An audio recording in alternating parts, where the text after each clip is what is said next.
ಗುರುರ್ಬ್ರಹ್ಮ ಗುರುರ್ವಿಷ್ಣು ಗುರುರ್ದೇವೋ ಮಹೇಶ್ವರಃ ಗುರು ಸಾಕ್ಷಾತ್ ಪರಬ್ರಹ್ಮ ತಸ್ಮೈ ಶ್ರೀ ಗುರವೇ ನಮಃ.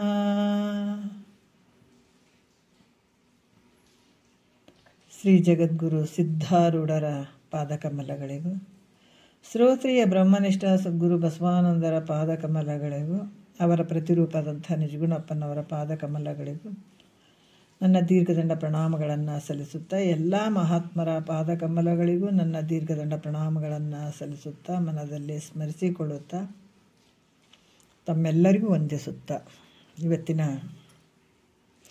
ಪರಮಾನುಭವಬೋಧೆ 4ನೇ ಸಂಧಿ ಒಳಗೆ ಇವತ್ತಿನ ಆಧಾರದ ಸೂತ್ರ ಯಾವುದು ಅಂತಂದ್ರೆ,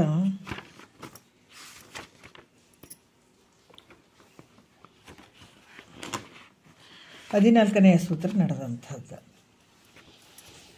ಈ 14ನೇ ಸೂತ್ರದಲ್ಲಿ ಭಾಳಷ್ಟು ವಿಚಾರಗಳ ಹೇಳ್ತಾರೆ. ತನ್ನ ಭಾವವೇ ಕರ್ಮ, ದೈವ, ಬೋಧಾದಿ ಬೀಜಂ ನಿಜವೇ ಪರಮಾತ್ಮನು ತಾನು ಅಂತ ಹೇಳುವಂಥದ್ದು. ಇಲ್ಲಿ ನಿನ್ನ ಭಾವದಲ್ಲೇ, ನಿನ್ನ ಭಾವವೇ ಕರ್ಮ, ನಿನ್ನ ಭಾವವೇ ದೈವ, ನಿನ್ನ ಭಾವವೇ ಬೋಧ ಅಂದರೆ ಜ್ಞಾನ, ಎಲ್ಲಕ್ಕೂ ಕಾರಣವಾಗಿರುವಂಥದ್ದು.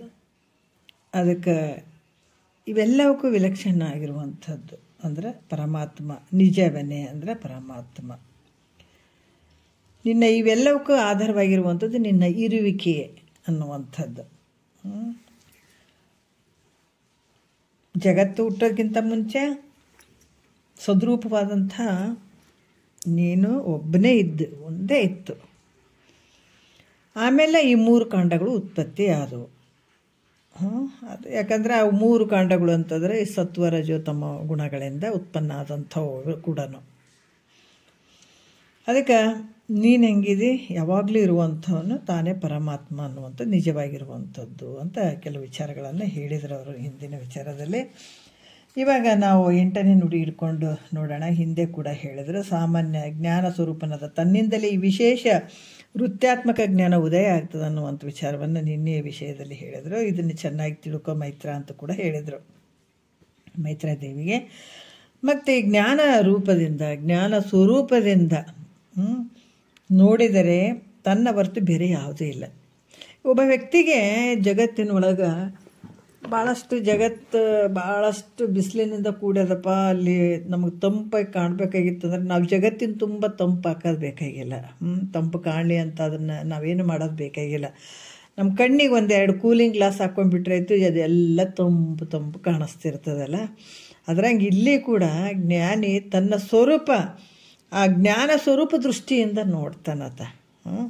ಗೊತ್ತಾಯ್ತಲ್ಲ ಯಾವ ರೀತಿ ತನ್ನ ದೃಷ್ಟಿ, ಯಥಾ ದೃಷ್ಟಿ ತಥಾ ಸೃಷ್ಟಿ ಅಂತ. ನಮ್ಮ ಅಜ್ಞಾನಿಗಳ ದೃಷ್ಟಿಗೆ ಈ ಜಗತ್ತು ನಾನಾ ರೀತಿಯಾಗಿ ತೋರ್ತದೆ, ಅದರ ಜ್ಞಾನಿ ದೃಷ್ಟಿಗೆ ಬೇರೆ ಥರ ಆಗಿ ತೋರ್ತದೆ. ಯಾಕಂದರೆ ಆತ ದೃಷ್ಟಿ ಬೇರೆ ಒಂದು ಹೇಳತ್ತಾರಲ್ಲ, ಕನ್ನಡಕ್ಕೆ ಹಾಕ್ಕೊಂಡಾಗ ನಮ್ಮ ಜಗತ್ತೇ ತಂಪಾಗಿ ಹೆಂಗೆ ಕಾಣಿಸ್ತದ, ಅದರಂಗೆ ಜ್ಞಾನಿ ಹೆಂಗಿರ್ತಾನ ತನ್ನ ಸ್ವರೂಪ ಜ್ಞಾನ ದೃಷ್ಟಿಯಿಂದ ನೋಡ್ತಾನತ.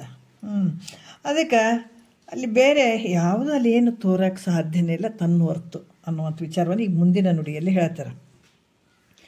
ಜ್ಞಾನದಿಂ ನೋಡಲ್ ಆ ಜ್ಞಾನದಿಂದ ಅನ್ಯವನೇನೇನು ಕಾಣಲರಿಯನ್ನಾಗಿ ಜ್ಞಾನವೇ ತಾನೆಂಬುದಿದು ಸಿದ್ಧವರಿ ಪರಮಾನಂದ ರಸ ಪೂರ್ಣ ಹೃದಯಳೇ ಅಂತ ಹೇಳ್ತಾರೆ ಅವರು. ನೋಡ್ರಿ ಏನು ಹೇಳ್ತಾರ ಅಂದ್ರೆ, ಜ್ಞಾನದಿ ಅಂದ್ರೆ ತನ್ನ ಸ್ವಸ್ವರೂಪದಿಂದ, ಆ ಸ್ವರೂಪದ ಜ್ಞಾನದಿಂದ ನೋಡಂದ್ರೆ ನೋಡಿದಾಗ ಅಲ್ಲಿ ತನಗಿಂತಲೂ ನೋಡ್ರಿ ಭಿನ್ನ ಆದಂಥದ್ದು ಯಾವುದು ನೋಡೋಕ್ಕೆ ಸಾಧ್ಯನೇ ಇಲ್ಲ. ಅದಕ್ಕೆ ಇಲ್ಲಿ ಕೂಡ ಹೇಳತ್ತಾರ ಯಾವ ರೀತಿ ಅಂತಂದ್ರೆ, ಪರಮಾನಂದ ರಸಪೂರ್ಣ ಹೃದಯ ಅಂದ್ರೆ ಬ್ರಹ್ಮಾನಂದದಿಂದ ಕೂಡಿದಂಥ ಮೈತ್ರಾದೇವಿ ಅಂತ ಹೇಳ್ತಾ ಇದ್ದಾರೆ ಇವಾಗ ಅವರು. ಅದಕ್ಕೆ ಇಲ್ಲಿ ಕೂಡ ತನಗಿಂತಲೂ ಭಿನ್ನವಾಗಿರುವಂಥದ್ದು ಯಾವುದು ಇಲ್ಲವೇ ಇಲ್ಲ ತನ್ನ ಸ್ವರೂಪಕ್ಕಿಂತ. ಜ್ಞಾನಿ ತನ್ನ ಸ್ವಸ್ವರೂಪ ಜ್ಞಾನ ದೃಷ್ಟಿಯಿಂದ ನೋಡಿದಾಗ ಎಲ್ಲ ಕಡೆಗೆ ಹೆಂಗದ ಅರಿವೇ ತೋರ್ತದೆ. ತನ್ನ ರೂಪನೇ, ತನ್ನ ಸ್ವರೂಪನೇ. ಅದು ಬಿಟ್ಟರೆ ಇನ್ನು ಏನೈತೆ ಹೇಳ್ರಿ ಜಗತ್ತಿನೊಳಗೆ? ಎಲ್ಲ ತನ್ನ ಆಕಾರನೇ, ತನ್ನ ಸ್ವರೂಪನೇ ಕಾಣಿಸ್ತದ ಹೊರತು ಬೇರೆ ಏನೇನು ಕಾಣಿಸೋಕ್ಕೆ ಸಾಧ್ಯನೇ ಇಲ್ಲ. ಹೆಂಗಂದ್ರೆ ಸಮುದ್ರದಲ್ಲಿರುವಂಥ ಮೀನು ನೋಡ್ರಿ, ಸಮುದ್ರದಾಗ ಮೀನು ಐತಲ್ಲ, ಯಾವ ಕಡೆ ಹೋದ್ರೂ ಕೂಡ ನೀರೇ ಕಾಣಿಸ್ತದಲ್ಲ ಸಮುದ್ರದಲ್ಲಿರುವಂಥ ಮೀನಿಗೆ. ಅದೇ ರೀತಿ ಕೂಡ ಜ್ಞಾನದಿಂದ ನೋಡಿದಾಗ ಎಲ್ಲ ತನ್ನ ರೂಪಾಗೆ ಕಾಣ್ತಾನೆ, ಅನ್ಯ ಏನೂ ಕಾಣೋದಿಲ್ಲ. ಎಷ್ಟು ಅದ್ಭುತ ಅಲ್ಲ, ಅನ್ಯ ಕಾಣಲಿಕ್ಕೆ ಸಾಧ್ಯನೇ ಇಲ್ಲ. ಅದಕ್ಕೆ ಈ ರೀತಿಯಾಗಿ ಜ್ಞಾನಿ ಹೆಂಗಿರ್ತಾನೆ ಅಂತಂದ್ರೆ ತನ್ನ ಸ್ವರೂಪ ಎಲ್ಲ ಒಳಗ ಹೊರಗು ಒಂದಾಗ್ಯದ. ಹೊರಗೆ ಒಂದಾಗಿರುವಂಥದ್ದು ತನ್ನ ಸ್ವರೂಪ, ಒಳಗೂ ಅಷ್ಟೇ ಹೊರಗೂ ಅಷ್ಟೇ, ಅನ್ಯ ಕಾಣದೇ ಇಲ್ಲ. ಹಾಗಾಗಿ ಈ ರೀತಿಯಾಗಿ ನೋಡ್ತಾನೆ ಅನ್ನುವಂಥ ಭಾವ. ಮತ್ತು 9ನೇ ನುಡಿಯಲ್ಲಿ ಕೂಡ ಹೇಳ್ತಾರೆ, ಏನು ಹೇಳ್ತಾರೆ, ಈ ಒಂದು ಯಾವ ರೀತಿ 3 ಕಾಂಡಗಳ ಬಗ್ಗೆ ಹೇಳ್ತಾರೆ ಅವರು. ಈ 3 ಕಾಂಡಗಳು ತನ್ನನ್ನು ತಿಳಿಯಂತ ಹೇಳಿದ ಹೊರತಾಗಿ ಬೇರೆ ಏನೂ ಇಲ್ಲ. ಅದಕ್ಕೆ ನೇಮ ವಿಧಿಯನ್ನು ಹೇಳೋದಿಲ್ಲ ಮೊದಲಾದವುಗಳಲ್ಲಿ. ಈಗ ಶರೀರ ಮತ್ತು ಮನಸ್ಸು ಈ ಮೊದಲಾದವುಗಳ ನೇಮ ವಿಧಿಯನ್ನು ಹೇಳೋದಿಲ್ಲ ಅಂತ ಕೆಲವು ವಿಚಾರಗಳನ್ನು ಹೇಳ್ತಾರೆ 9ನೇ ನುಡಿಯಲ್ಲಿ. ಇಂತು ಕಾಂಡತ್ರಯಾರ್ಥಂ ತಾನೇ ತನ್ನ ನೂರಂತೆ ತನ್ನ ನರಿ ಎಂಬುದು ಕಾಂತೆ ಮೈತ್ರಿಯೇ ಭಾವಿಸು ಕರ್ಮ ದೈವ ಜ್ಞಾನ ಅನಂತ ತನಗಿಲ್ಲ ಅದ್ವಯನಾಗಿ ಅಂತ ಹೇಳ್ತಾರೆ ಅವರು. ಕರ್ಮ ದೈವ ಜ್ಞಾನ ಇವು ಯಾವು ಇಲ್ಲಿ ತನಗಿಲ್ಲ. ನೋಡ್ರಿ ಏನು ಹೇಳ್ತಾರ ಅಂತಂದ್ರೆ, ಇಂತು ಕಾಂಡತ್ರಯ ಅಂತಂದರೆ ಇವು 3 ಯಾವುದು, ಕರ್ಮಕಾಂಡ, ಉಪಾಸನಕಾಂಡ, ಜ್ಞಾನಕಾಂಡಗಳು. ಈ 3 ನಿನ್ನ ಸ್ವರೂಪವನ್ನು ಚೆನ್ನಾಗಿ ವಿಚಾರ ಮಾಡಿ ನೋಡ್ರಿ. ಯಾಕಂದರೆ ಈ 3 ಕಾಂಡಗಳು, ಈ 3 ನೀನು ನಿನ್ನ ಸ್ವರೂಪವನ್ನು ಚೆನ್ನಾಗಿ ವಿಚಾರ ಮಾಡಿ ನಿನ್ನಿಂದ ನಿನ್ನನ್ನು ತಿಳಿ ಅನ್ನುವಂಥದ್ದು ಹೇಳ್ತಾ ಹೊರತು ನಿನ್ನಿಂದನೇ ನೀನು ತಿಳ್ಕೊಳ್ಬೇಕಾಗ್ಯದ. ನಿನ್ನ ಬೆಳಕಿನಿಂದನೇ ನೀನು ತಿಳ್ಕೊಬೇಕಾಗ್ಯದ. ಅದಕ್ಕೆ ನಿನ್ನಿಂದ ನಿನ್ನನ್ನು ತಿಳಿ ಅಂತ ಹೇಳ್ತಾ ಹೊರತು ಯಾವುದೊಂದು ವಿಧಿಗಳು ಹೇಳಿಲ್ಲಲ್ಲಿ, ಹೇಳುವಂಥದ್ದಿಲ್ಲ. ತಿಳ್ಕೊ ಅನ್ನುವಂಥದ್ದು ಅದಕ್ಕೆ ಹೇಳ್ತಾರೆ. ಎಲ್ಲೇ ನಾವು ವಿಚಾರ ಮಾಡಿದರೂ ಕೂಡ ಮೂಲ ನಾವು ತನ್ನನ್ನು ತಾನು ತಿಳಿಯುವಂಥದ್ದಕ್ಕೆ ಇದು ಹೋಗುವಂಥದ್ದು. ಅದೇ ಮೋಕ್ಷ ಅನ್ನುವಂಥದ್ದು. ಯಾವುದು ತನ್ನನ್ನು ತಾನು ತಿಳಿದಾಗೆ ಇದು ಮೋಕ್ಷ ಅನ್ನುವಂಥದ್ದು, ಆನಂದ ಅನ್ನುವಂಥದ್ದು. ಅಲ್ಲಿವರೆಗೂ ಹೇಳಿಲ್ಲ. ಯಾಕಂದರೆ ಜಗತ್ತಿನೊಳಗೆ ಮೋಕ್ಷ ಪಡ್ಕೊಳ್ಬೇಕು, ಆನಂದ ಪಡ್ಕೊಳ್ಬೇಕಂತಲೇ ಎಷ್ಟೋ ವ್ಯವಹಾರ ಮಾಡ್ತದಲ್ಲ. ಅದ್ರಾಗ ಇಲ್ಲಿ ಕೂಡ ಮುಖ್ಯ ಉದ್ದೇಶ ಏನು ಅಂತಂದ್ರೆ ಅದು ಸದಾಕಾಲ ಆನಂದವಾಗಿರುವಂಥ ಒಂದು ಮೋಕ್ಷ ಸ್ಥಿತಿಯನ್ನು ಪಡೆಯುವಂಥದ್ದೇ ಆಗಿರ್ತದೆ. ಅದಕ್ಕೆ ಈ 3 ಕಾಂಡಗಳು 3 ಗುಣಗಳಿಂದ ಕೂಡಿದಾವ. ಈ ಕರ್ಮ ಅನ್ನುವಂಥದ್ದು ಯಾವುದು, ತಮೋಗುಣದಲ್ಲಿ ಈ ಕರ್ಮಕಾಂಡ ಅನ್ನುವಂಥದ್ದು, ರಜೋಗುಣದಲ್ಲಿ ಉಪಾಸನೆ ಕಾಂಡ ಅನ್ನುವಂಥದ್ದು, ಜ್ಞಾನದಲ್ಲಿ ಈ ತಿಳ್ಕೊಳ್ಳುವಂಥ ತನ್ನ ಜ್ಞಾನವನ್ನು ತಿಳಿಯುವಂಥ ಭಾವ ಬರುವಂಥದ್ದು ಯಾವುದು, ಸತ್ವಗುಣ. ಈ 3 ಜ್ಞಾನ ಮತ್ತು ಕರ್ಮ ಉಪಾಸನೆ ಜ್ಞಾನ ಇವು 3 ಗುಣಗಳಿಂದ ಕೂಡಿದಂಥವು ಇವು. ಅದಕ್ಕೆ ತಮೋಗುಣದಲ್ಲಿ ಇದಕ್ಕೆ ಜ್ಞಾನವನ್ನು ತಿಳಿಗೊಡಂಗಿಲ್ಲ. ಅಲ್ಲಿ ಶರೀರ ನಾನು, ಇರದೇ ಇರುವಂಥವೆಲ್ಲ ನಾನು ಅಂತ ತಿಳ್ಕೊಳ್ಳುವಂಥದ್ದಾಗ್ತದೆ. ಉಪಾಸನ ಕಾಂಡದಲ್ಲಿ ದೇವ್ರು ಬೇರೆ ನಾನು ಬೇರೆ, ದೇವರ ಒಂದು ಭಾವ ಇಟ್ಕೊಂಡು ಮಾಡುವಂಥದ್ದು, ಆ ಭಾವ ಬರುವಂಥದ್ದು. ಜ್ಞಾನದಲ್ಲಿ ತನ್ನನ್ನು ತಾನು ತಿಳ್ಕೊಳ್ಳುವಂಥ ಭಾವ ಬರುವಂಥದ್ದು. ಇವು 3 ಗುಣಗಳಿಂದ ಕೂಡಿದಂಥದ್ದು. ಅದಕ್ಕೆ ತ್ರಿಗುಣಾತ್ಮಕಗಳಾಗಿರುವಂಥವು ಈ 3 ಕಾಂಡಗಳು. ಕರ್ಮ ಮಾಡುವಂಥಲ್ಲಿ ಹೆಚ್ಚು ಯಾವುದಿರ್ತದೆ, ತಮೋಗುಣ ಇರ್ತದೆ. ಉಪಾಸನೆ ಮಾಡುವಂಥದ್ದಲ್ಲಿ ರಜೋಗುಣ ಇರ್ತದೆ. ತನ್ನನ್ನು ತಾನು ತಿಳ್ಕೊಬೇಕನ್ನುವಂಥ ಭಾವದಲ್ಲಿ ಸತ್ವಗುಣ ಇರ್ತದೆ. ಈ ರೀತಿ ತಿಳ್ಕೊಳ್ಬೇಕಾಗ್ತದೆ. ತಾನು ನಿರ್ಗುಣ ಆಗಿರ್ತಾನೆ. ಆದರೆ ನೀನು ಹೆಂಗಿದೆ, ಯಾವಾಗ ಈ 3 ಅತೀತವಾಗಿರುವಂಥವ್ನು. ಅದಕ್ಕೆ ಮೊದಲೇ ಹೇಳಿದಾರೆ, ಈ 3 ಅತೀತವಾಗಿರುವಂಥ ನಿನಗೆ ಯಾವ ಗುಣಗಳು ಇಲ್ಲ. ನೀನು ಹೆಂಗಿದೆ, ನಿನ್ನ ಸ್ವರೂಪ ಹೆಂಗದ, ನಿರ್ಗುಣವಾಗಿರುವಂಥದ್ದು ನೋಡ್ರಿ. ನಿನ್ನ ಸ್ವರೂಪ ಹೆಂಗದ, ನಿರ್ಗುಣವಾಗಿರುವಂಥದ್ದು. ಮತ್ತು ನೀನು ತಾನೊಬ್ಬನೇ ಇರುವನಂತ ವೇದ ಹೇಳುವುದರಿಂದ ನೋಡ್ರಿ, ನೀನು ಒಬ್ಬನೇ, ನೀನು ಎಲ್ಲ ಕಡೆ ಇರುವಂಥವನು, ಎಲ್ಲವನ್ನ ತುಂಬಿ ಏಕದೇವ ಸರ್ವಭೂತೇಶು ಗೂಢ ಅಂತ ಹೇಳಿದ್ರೆ, ಒಬ್ಬ ದೇವನೇ ಎಲ್ಲ ಕಡೆ ತುಂಬಿರುವಂಥವನು ಒಬ್ಬನೇ ಅದನ. ಅದಕ್ಕೆ ಹೆಂಗದನಂದ್ರೆ ಯಾವ ಗುಣಗಳಿಗೆ ನಿಲುಕದೇ ಇರುವಂಥವನು, ಸಿಲುಕಿಲ್ಲತ. ಹಾಗಾಗಿ ನೀನು ಹೆಂಗಿದೆ, ನಿರ್ಗುಣ ಸ್ವರೂಪನಾಗಿರುವಂಥವನು, ಒಬ್ಬನೇ ಇರುವಂಥದ್ದು. ಈ ರೀತಿ ವೇದಗಳಲ್ಲಿ ತನ್ನಲ್ಲಿ ಯಾವ ಕಾಂಡವೂ ಇಲ್ಲ. ಈ ಜ್ಞಾನಕಾಂಡನೂ ಇಲ್ಲ, ಯಾವುದು ಕರ್ಮಕಾಂಡ ಇಲ್ಲ, ಉಪಾಸನೆ ಕಾಂಡ ಇಲ್ಲ, ಜ್ಞಾನಕಾಂಡ ಇಲ್ಲ ನಿನ್ನ ಸ್ವರೂಪದಲ್ಲಿ.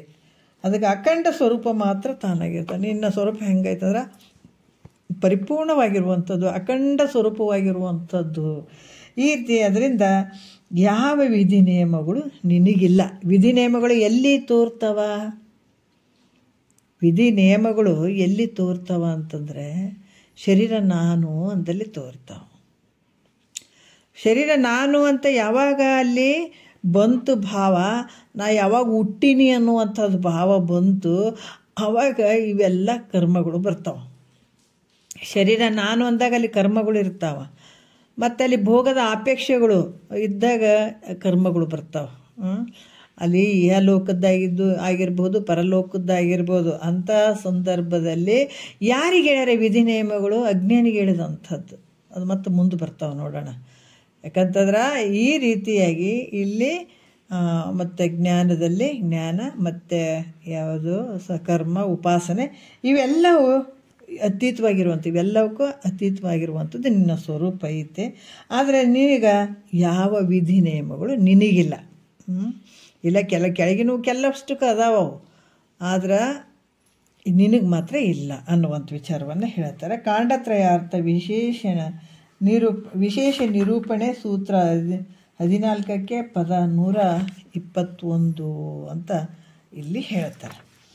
ನಾವು ಮತ್ತೆ ನೋಡೋಣ ಮುಂದೆ. ಈ 3 ಕಾಂಡಗಳು ಏನದಾವ, ಕರ್ಮ, ಉಪಾಸನೆ ಮತ್ತು ಜ್ಞಾನ. ಈ 3 ಕಾಂಡಗಳು ತನ್ನನ್ನು ತಾನು ತಿಳಿಯಂಥ ಅರ್ಥದಲ್ಲೇ ಹೇಳ್ತಾವ. ಹಾಗಾದ್ರೆ ಹೇಳ್ತಾವಂತ ಹೇಳಿರಿ. ಹಾಗಾದರೆ ಕರ್ಮದಿಂದಾಗಲಿ ಅಥವಾ ಜ್ಞಾನ ಕರ್ಮ ಸಮುಚ್ಚಯದಿಂದಾಗಲಿ ಮೋಕ್ಷ ಪ್ರಾಪ್ತ ಆದಂಥ ಶಂಕೆಯನ್ನು ಮಾಡಲು. ಈಗ ಕರ್ಮದಲ್ಲಿ ಹೇಳೋದು ಕರ್ಮಕಾಂಡ ಕರ್ಮವಂತ ಹೇಳುತ್ತದ, ಉಪಾಸನೆ ಕಾಂಡ ಅಲ್ಲಿ ದೈವದ ಬಗ್ಗೆ ಹೇಳುತ್ತದ, ಜ್ಞಾನಕಾಂಡ ತನ್ನನ್ನು ತಿಳಿ ಅನ್ನುವಂಥದ್ರಲ್ಲಿ ಅಲ್ಲಿ ಹೇಳುವಂಥದ್ದು. 3 ಕಾಂಡಗಳು ನಿನ್ನನ್ನು ತಿಳ್ಕೊಳ್ಳೋ ಅನ್ನುವಂಥ ಭಾವದಲ್ಲೇ ಹೇಳಿದಂಥವು ಇವು 3 ಕಾಂಡ. ಆದರೆ ಕೆಲವರು ನಾನಾ ರೀತಿಯಿಂದ ಹೇಳ್ತಾರೆ, ಅದನ್ನೇ ಹೇಳ್ತಾರೆ ಅವರು. ಒಬ್ಬರು ಕರ್ಮದಿಂದ ಆಗ್ತದೆ ಅಂತಾರೆ, ಒಬ್ಬರು ಜ್ಞಾನದಿಂದ ಅಂತಾರೆ, ಒಬ್ಬರು 2 ಸಮುಚ್ಚಯದಿಂದ ಆಗ್ತದೆ ಅಂತಾರೆ. ಹೆಂಗಾಗ್ತದೆ ನೋಡೋಣ ಮುಂದೆ ಏನು ಹೇಳ್ತಾರೆ. ಹಂಗಂದ್ರೆ ಅಂದ್ರೆ ಈ ಕರ್ಮದಿಂದ ಆಗಲಿ ಅಥವಾ ಜ್ಞಾನ ಕರ್ಮ 2 ಕೂಡ್ಕೊಂಡು ಅಂದ್ರೆ ಸಮುಚ್ಚಯ ಅಂತ ಹೇಳ್ತಾರೆ. ಇದರಿಂದ ಮೋಕ್ಷ ಪ್ರಾಪ್ತ ಆಗ್ತದ ಅಂತ ಶಂಕೆ ಮಾಡಿದರೆ ಅದಕ್ಕೆ ಉತ್ತರ ಹೇಳ್ತಾರೆ ಅವ್ರು. ನೋಡೋಣ ಇಲ್ಲಿ ಸೂತ್ರದಲ್ಲಿ 15ನೇ ಸೂತ್ರ ನೋಡೋಣ. ಕರ್ಮದೇ ಜ್ಞಾನ ಕರ್ಮದೇ ಮುಕ್ತಿ ಘಟಿಸದು ನಿರ್ಮಲ ಜ್ಞಾನದಿಂದಲ್ಲದೆ. ಎಷ್ಟು ಅದ್ಭುತವಾಗಿ ಹೇಳ್ತಾರೆ ನೋಡ್ರಿ. ಏನು ಒಂದು ಚೂರಲ್ಲಿ ಏನೇನು ಇಲ್ಲವೇ ಇಲ್ಲ.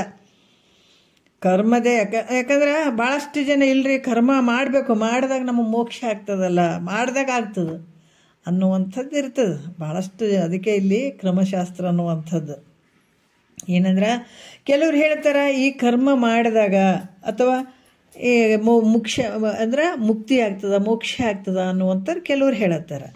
ಕೆಲವ್ರು ಏನು ಹೇಳ್ತಾರೆ, ಜ್ಞಾನ ಮತ್ತು ಕರ್ಮ ಸಮುಚ್ಚಯದಿಂದಾಗಲಿ ಇಲ್ಲಿ ಮತ್ತು ಏನಂದ್ರೆ ಕರ್ಮದಿಂದಾಗಲಿ ಅಥವಾ ಜ್ಞಾನ ಅವರು ಹೇಳುವಂಥದ್ದು ಜ್ಞಾನ ಕರ್ಮ ಸಮುಚ್ಚಯದಿಂದ ಮೋಕ್ಷ ಆಗ್ತದ ಅಂತ ಕೆಲವ್ರು ಹೇಳ್ತಾರೆ. ಕೆಲವ್ರು ಹೇಳ್ತಾರೆ ಜ್ಞಾನದಿಂದಲೇ ಮೋಕ್ಷ ಆಗ್ತದ ಅಂತ ಹೇಳ್ತಾರೆ. ಆದರೆ ಇಲ್ಲಿ ಹೇಳುವಂಥದ್ದು ಕರ್ಮದಿಂದಾಗಲಿ ಅಥವಾ ಜ್ಞಾನ ಕರ್ಮ ಸಮುಚ್ಚಯದಿಂದಾಗಲಿ ಮೋಕ್ಷ ಆಗಂಗಿಲ್ಲ. ಅರ್ಥ ಮಾಡ್ಕೋಬೇಕು. ಅದಕ್ಕೆ ಜ್ಞಾನದಿಂದಲೇ ಮೋಕ್ಷ ಆಗ್ತದೆ. ಎಂಥದ್ದು? ನಿರ್ಮಲ ಜ್ಞಾನದಿಂದ ಮೋಕ್ಷ ಆಗ್ತದೆ.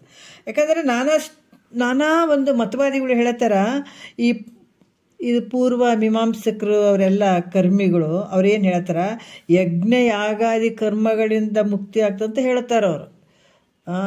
ಯಜ್ಞಗಳನ್ನು ಮಾಡಬೇಕು, ಯಾಗಾದಿಗಳನ್ನು ಮಾಡಬೇಕು, ಅದರಿಂದ ಜಪ ತಪ ಇವೆಲ್ಲ ಕರ್ಮಗಳನ್ನು ಮಾಡಿದಾಗ ಅಲ್ಲಿ ಮೋಕ್ಷ ಆಗ್ತದಂತ ಇವ್ರು ಹೇಳ್ತಾರೆ.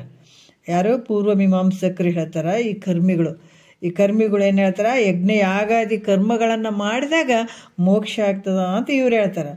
ಮತ್ತು ಕೆಲವ್ರು ಏನು ಹೇಳ್ತಾರೆ, ಒಂದು ಹಕ್ಕಿ ಮ್ಯಾಲೆ ಹಾರಬೇಕಾದ್ರೆ 2 ರೆಕ್ಕೆಗಳು 2 ಸಮನಾಗಿದ್ದಾಗ ಒಂದು ಹಕ್ಕಿ ಮ್ಯಾಲೆ ಹಾರಕ್ಕೆ ಸಾಧ್ಯ ಆಗ್ತದೆ.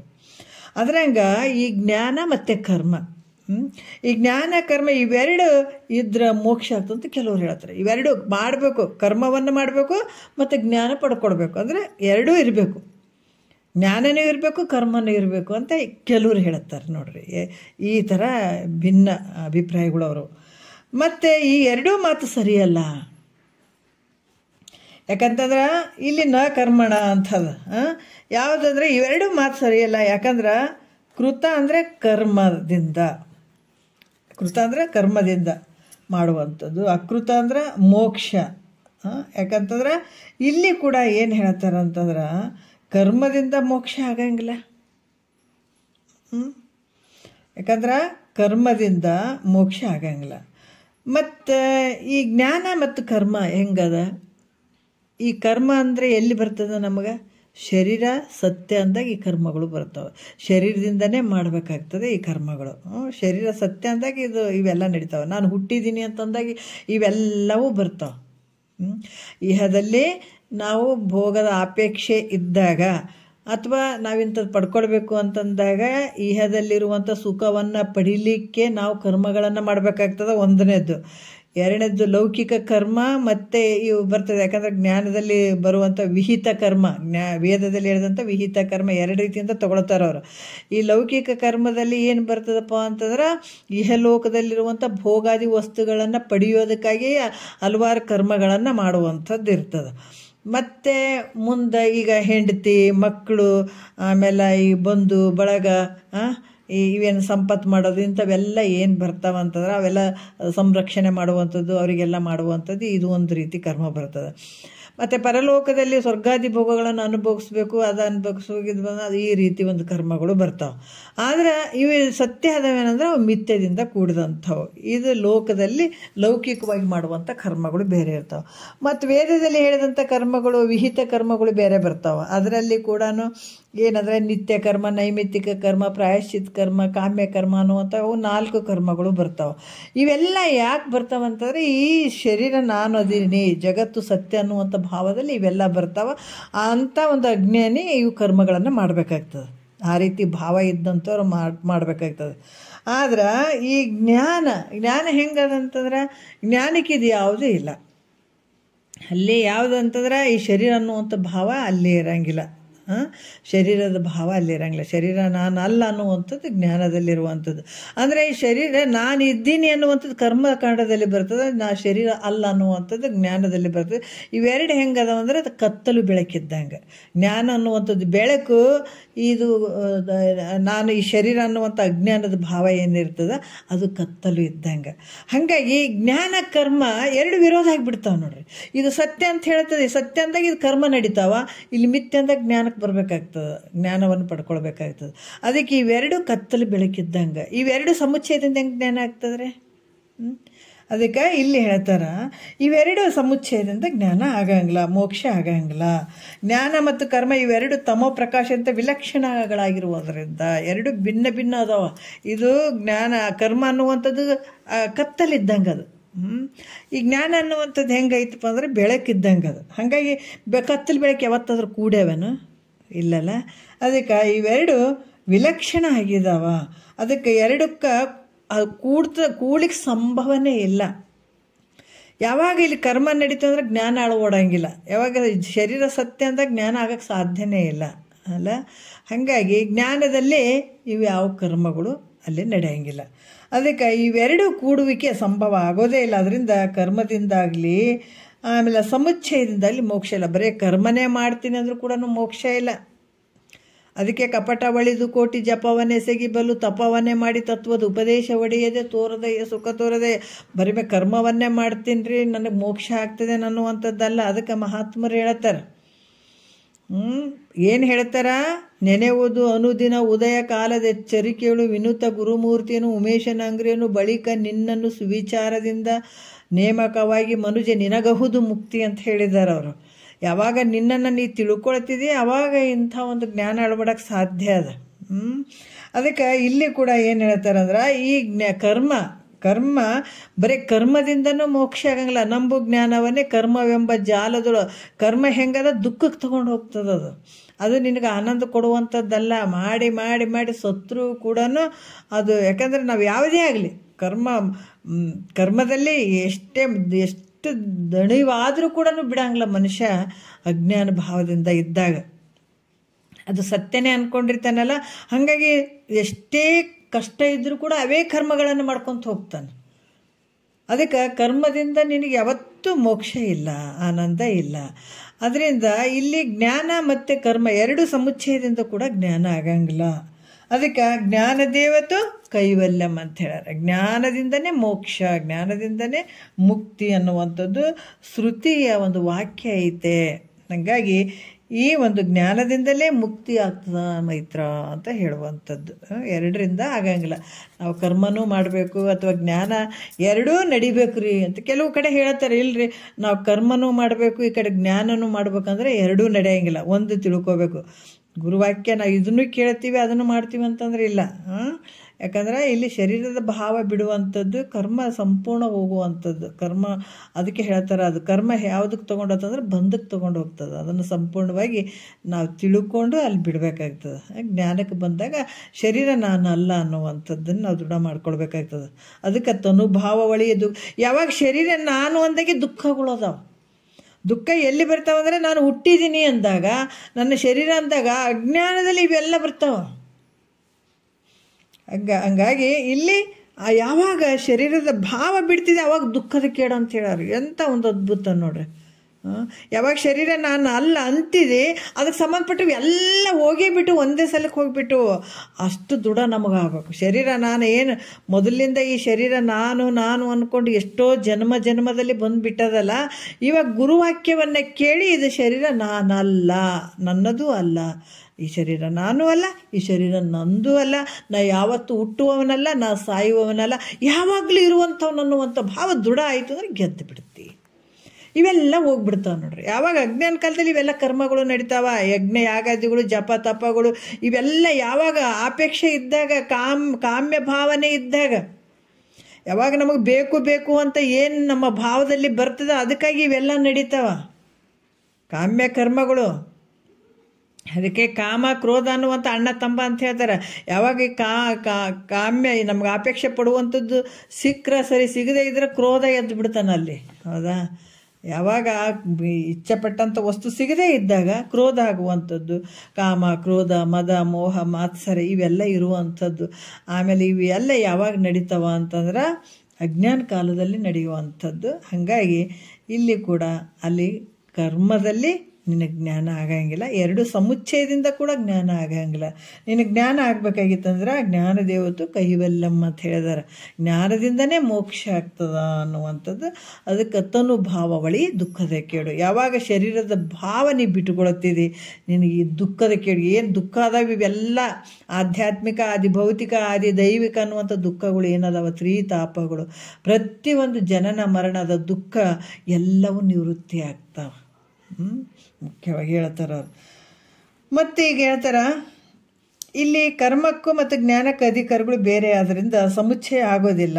ದೇಹಾತ್ಮ ಬುದ್ಧಿಯುಳ್ಳವನು ಕರ್ಮಕ್ಕೆ ಅಧಿಕಾರಿಯಾಗಿರುತ್ತಾನೆ ಹೊರತು ದೇಹಕ್ಕೆ ಸಾಕ್ಷಿಯಾದ ಆತ್ಮ ನಾನೆಂಬ ಬುದ್ಧಿಯುಳ್ಳವನು ಕರ್ಮಕ್ಕೆ ಅಧಿಕಾರಿ ಆಗನೆಂದು ಹೇಳ್ತಾರೆ. ಯಾಕಂದ್ರೆ ಇಲ್ಲಿ ಏನು ಹೇಳ್ತಾರ ಅಂದ್ರೆ ಈ ಕರ್ಮಕ್ಕೆ ಮತ್ತು ಜ್ಞಾನಕ್ಕೆ ಅಧಿಕಾರಿಗಳು ಬೇರೆ ಬೇರೆಯೇ ಅದಾರ. ಈ ಕರ್ಮಕ್ಕೆ ಅಧಿಕಾರಿಗಳು ಅಂದ್ರೆ ಅವರು ಜಗತ್ತು ಸತ್ಯ ಅಂತ ತಿಳ್ಕೊಂಡಿರ್ತಾರೆ, ಈ ಶರೀರ ಸತ್ಯ ಅಂತ ತಿಳ್ಕೊಂಡಿರ್ತಾರೆ, ಇಹಲೋಕದ ಮತ್ತು ಪರಲೋಕದ ಭೋಗದ ಅಭಿಲಾಷೆಯನ್ನು ಹೊಂದಿರ್ತಾರೆ. ಇವ್ರ ಫಲ ಏನಪ್ಪ, ಇದ್ರ ಫಲ ಇವ್ರದ್ದು ಫಲ ಅಂತಂದ್ರೆ ಅವ್ರ ಬಯಕೆ ಏನಿರ್ತದೆ ಅಂತಂದ್ರೆ ನಮ್ಗೆ ಇಹಲೋಕದಲ್ಲಿ ಹೆಂಡ್ತಿ ಮಕ್ಕಳು ಎಲ್ಲ ಚೆಂದ ಇರಬೇಕು, ಅವ್ರಿಗೆ ಅಷ್ಟಿರಬೇಕು, ಇಷ್ಟು ಅವ್ರ ಸಂರಕ್ಷಣೆ ಮಾಡುವಂಥದ್ದು ಇದೇ ಒಂದು ಆಸೆ ಅವ್ರಿಗೆ ಇರ್ತದೆ. ಪರಲೋಕದ ಒಂದು ಸುಖ ಏನು ಸ್ವರ್ಗಾದಿ ಭೋಗಗಳನ್ನು ಅನುಭವಿಸ್ಬೇಕನ್ನುವಂಥ ಒಂದು ಆಸೆ ಕೂಡ ಅವರಿಗೆ ಇರ್ತದೆ. ಅದ್ರ ಫಲ ಹೆಂಗೈತಂದ್ರೆ ಅದು ಶಾಶ್ವತ ಇರ್ತದೇನೋ ಅಂದ್ರೆ ಅದು ಕ್ಷಣಿಕವಾಗಿರುವಂಥದ್ದು. ಅದಕ್ಕೆ ಇದಕ್ಕೆ ಅಧಿಕಾರಿಯಾದಂಥವನು ಕರ್ಮಕ್ಕೆ ಅಧಿಕಾರಿಯಾಗಿರುವಂಥವ್ನು ಹಿಂಗಿರ್ತಾನೆ. ಆಸೆಯನ್ನು ಮಾಡ್ತಿರ್ತಾನೆ, ಶರೀರ ಸತ್ಯ ಅಂದ್ಕೊಂಡಿರ್ತಾನೆ, ಇಹಲೋಕ ಪರಲೋಕದ ಭೋಗಗಳನ್ನ ಅಪೇಕ್ಷೆ ಪಡ್ತಾನೆ. ಆದರೆ ಅದರ ಒಂದು ಇಲ್ಲಿ ಹೆಂಡತಿ ಮಕ್ಕಳು ಈ ಸಂಬಂಧದಲ್ಲೇ ಆತ ಇರ್ತಾನೆ. ಕೊನೆಗೆ ಅದರ ಪ್ರಯೋಜನ ಅಂದರೆ ಅದರಿಂದ ಆದಂಥ ಫಲ ಏನದ ಮಿಥ್ಯೆ ಆಗಿರುವಂಥದ್ದು. ಈತ ಕರ್ಮಕ್ಕೆ ಅಧಿಕಾರಿ ಆಗಿರ್ತಾನೆ, ಇದನ್ನು ಬಯಸ್ತಿರ್ತಾನೆ ಆತ. ಅದು ಜ್ಞಾನಕ್ಕೆ ಅಧಿಕಾರಿ ಅಂತಂದರೆ ಸಾಧನ ಚತುಷ್ಟಯ ಸಂಪನ್ನನಾಗಿರ್ತಾನೆ. ಅನುಬಂಧ ಚತುಷ್ಟಯಗಳು ಅನ್ನುವಂಥದ್ದು ಇಲ್ಲಿ ಸಂಬಂಧ, ಅಧಿಕಾರಿ ಸಂಬಂಧ ಪ್ರಯೋಜನ ಮತ್ತು ಈ 4 ರೀತಿಯಿಂದ ಕೂಡಿರ್ತಾವೆ. ಅನುಬಂಧ ಚತುಷ್ಟಯ ಅಂತ ಹೇಳಿಬಿಟ್ಟು ಪ್ರಯೋಜನ ಅನ್ನುವಂಥದ್ದು, ಆಮೇಲೆ ಅಧಿಕಾರಿ ಅನ್ನುವಂಥದ್ದು, ಸಂಬಂಧ, ವಿಷಯ, ಇವು 4 ಅನುಬಂಧ ಚತುಷ್ಟಯಗಳು ಅಂತ ಹೇಳ್ತಾರೆ. ಇಲ್ಲಿ ಕೂಡ ಅಧಿಕಾರಿ ಯಾರು ಇರ್ತಾರಂತಾರೆ, ತನ್ನನ್ನು ತಾನು ತಿಳ್ಕೊಳ್ಬೇಕನ್ನುವಂಥದ್ದು, ಸುಖ ದುಃಖ ಆತಗೆ ಗೊತ್ತಾಗಿರ್ತದ, ಸಾಧನ ಚತುಷ್ಟಯ ಸಂಪನ್ನನಾಗಿರ್ತಾನೆ. ಸಾಧನ ಚತುಷ್ಟಯ ಅಂದರೆ ವಿವೇಕ ವೈರಾಗ್ಯ, ಈ ಸಾಧನ ಚತುಷ್ಟಯ ಅಂದ್ರೆ ಈ ಸೆಟ್ ಸಂಪತ್ತಿಯನ್ನು ಹೊಂದಿರ್ತಾನತ್ತ. ವಿವೇಕ ವೈರಾಗ್ಯ ಶಮ ದಮ ತಿತಿಕ್ಷೆ ಉಪರತಿ ಶ್ರದ್ಧಾ ಸಮಾಧಾನ ಮುಮುಕ್ಷತ್ವ ಇವೆಲ್ಲವನ್ನೂ ಆತನ ಹತ್ರ ಕ್ರೋಢೀಕರಿಸ್ಕೊಂಡಿರ್ತಾನೆ. ಅವೆಲ್ಲ ಇರ್ತಾವ ಆತನ ಬಲ್ಲಿ. ಜ್ಞಾನಕ್ಕೆ ಅಧಿಕಾರಿ ಅಂದ್ರೆ ಸುಮ್ಮನೆ ಅಲ್ಲ. ಒಂದು ನೌಕರಿ ತೊಗೊಳಕ್ಕೆ ಹೋದ್ರೆ ಇಷ್ಟು ಓದಿರ್ಬೇಕು ರೀ, ಇಷ್ಟು ಎಕ್ಸ್ಪೀರಿಯನ್ಸ್ ಇರಬೇಕು, ಹಂಗಿರ್ಬೇಕು ಹಿಂಗಿರ್ಬೇಕು ಅಂತ ಹೇಳ್ತಾರೆ. ಆದರೆ ಇಲ್ಲಿ ಕೂಡ ಒಬ್ಬ ಜ್ಞಾನಕ್ಕೆ ಅಧಿಕಾರಿ ಆಗಬೇಕಾಗಿತ್ತು ಅಂದರೆ ಎಲ್ಲರೂ ಅಧಿಕಾರಿಗಳು ಆಗಂಗಿಲ್ಲ. ನಾವು ಅರ್ಥ ಮಾಡ್ಕೊಳ್ಬೇಕು. ಯಾಕಂದರೆ ಜ್ಞಾನಕ್ಕೆ ಎಲ್ಲೋ ಒಬ್ಬರು ಯಾವುದ್ಯಾವುದಕ್ಕೆ ಎಲ್ಲರೂ ಸೇರಿ ನಾವು ಸತ್ಸಂಗ ಮಾಡ್ತೀವಿ, ನೀವು ಸತ್ಸಂಗ ಮಾಡ್ತೀವಿ ಅಂತ ಅನ್ಬೋದು. ಆದರೆ ಎಲ್ಲರೂ ಅಧಿಕಾರಿಗಳು ಆಗಂಗಿಲ್ಲ.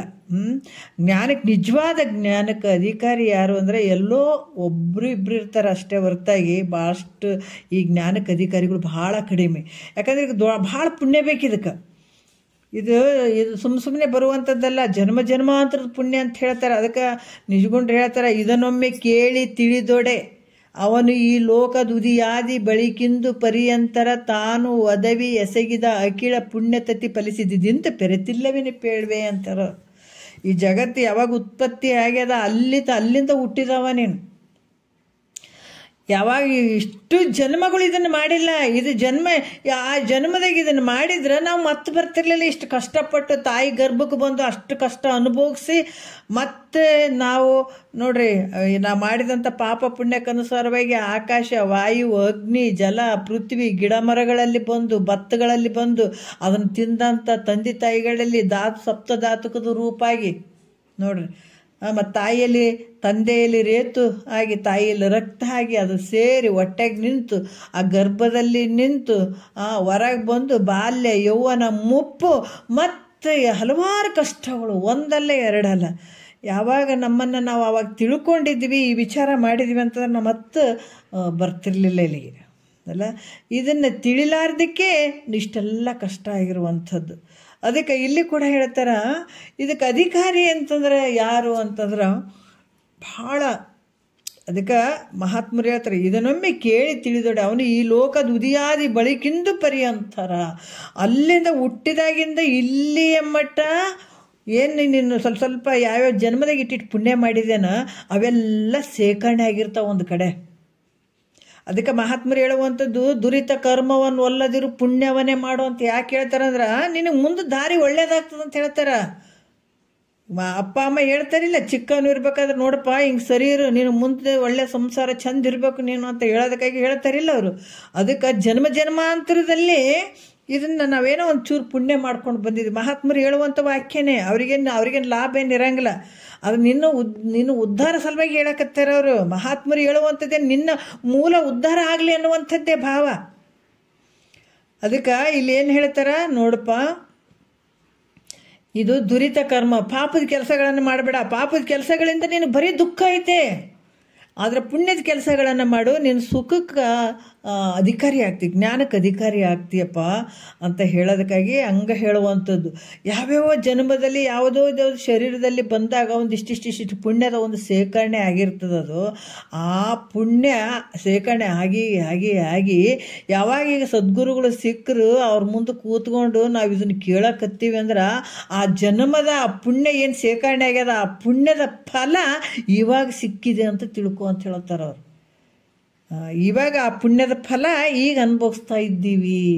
ಅದಕ್ಕೆ ಅವ್ರು ಹೇಳ್ತಾರೆ, ಮತಿಯುಂಟೆ ಜಡರಿಗೆ ಅದ್ವೈತವನ್ನು ಅರಿಯಲಿಕ್ಕೆ ಸತಿನೇ ಸುಕೃತಿ ಪೇಳುವೆನು ಕೇಳು. ಎಂಥ ಪುಣ್ಯಾತ್ಮಳಿದ್ದಿ ಮೈತ್ರ ನೀನು ಅಂತ ಹೇಳುವಂಥದ್ದು ಯಾಜ್ಞವಲ್ಕ್ಯರು. ಕೇಳ್ತೀನಂದಾಗೆ ಇಂಥ ಭಾವ ಬರೋದು ಸುಮ್ಮನೆ ಅಲ್ಲ, ಎಲ್ಲರಿಗೆ ಬರಂಗಿಲ್ಲ. ಅದಕ್ಕೆ ಇಲ್ಲಿ ಜ್ಞಾನಕ್ಕೆ ಅಧಿಕಾರಿಗಳು ಯಾರಪ್ಪ ಅಂತಂದಾಗ ವಿವೇಕ ವೈರಾಗ್ಯ, ಜನ್ಮ ಜನ್ಮಾಂತರದಲ್ಲಿ ಆ ಒಂದು ಸಂಸ್ಕಾರ ಒಂದು ಇರ್ತದಲ್ಲ, ಅಲ್ಲಿ ವಿವೇಕ ಅನ್ನುವಂಥದ್ದು. ಯಾಕಂದರೆ ಈ ಸಂಸಾರ ಅನ್ನುವಂಥದ್ದು ಏಸಿಗೆ ಆಗಬೇಕು, ಅದು ರುಚಿ ಆಗಬಾರ್ದು.